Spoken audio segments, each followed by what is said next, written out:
This is the story of a champion sprinter who ran a marathon. After winning her third gold medal in 6 days at the Melbourne Olympics in 1956, Betty Cuthburt ran straight into Australia's heart as their golden girl. 50 years later, a spectator recalled one dominant image, that of a lovely young woman striding hard, thrusting forward, gulping air through a wide-open mouth so lustily she looks to be roaring with exultation at somebody ahead. She was 18 then, with hair the colour of hay and knees that pumped high as she surged down the brick-red track. She was sprinting her way into history. Betty was later named an Australian National Treasure in recognition for her extraordinary achievements. She blitzed 9 world records over short distances. She's the only Olympian, male or female, to have won gold in all sprint events.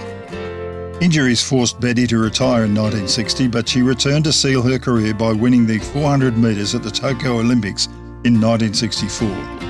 The comeback, she insisted, was not her initiative. It was a nagging inner voice that she was certain belonged to God. She walked to the start in a state of great serenity, humming to herself. She felt she was under instructions from God on how to place her feet. It wasn't me really running that day, she said. It was as if my body had been taken over. He picked up my feet and I put them down. In 1969, the Golden Girl entered a marathon.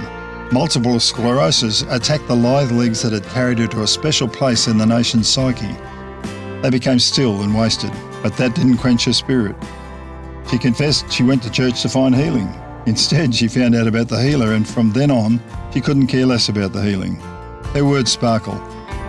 I get so much joy out of it. I think that's why I was meant to make a comeback at the Tokyo Olympics, because now I'm well known and it helps me tell people about Jesus. She said she never once asked God, why me? She knew God wanted her to use it to help other people, and she threw herself into the creation of the MS Research Australia. For more than 40 years, the country was impacted by her tireless campaigning for her fellow sufferers. In 2000, Betty passed the Olympic torch to Cathy Freeman in front of an adoring home crowd in Sydney. Cathy later passed the tribute back. Betty is an inspiration, and her story will continue to inspire Australian athletes for generations to come. I'm so happy I got to meet such a tremendous and gracious role model and an Olympic champion. Betty crossed the finish line in her own personal marathon in 2017, crippled, deaf and suffering from dementia, but certain that she would walk again. There was no cheering crowd, but athletes around the world paused to pay tribute.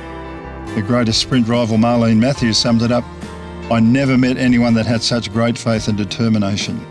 It was this faith that kept her going through the most difficult times.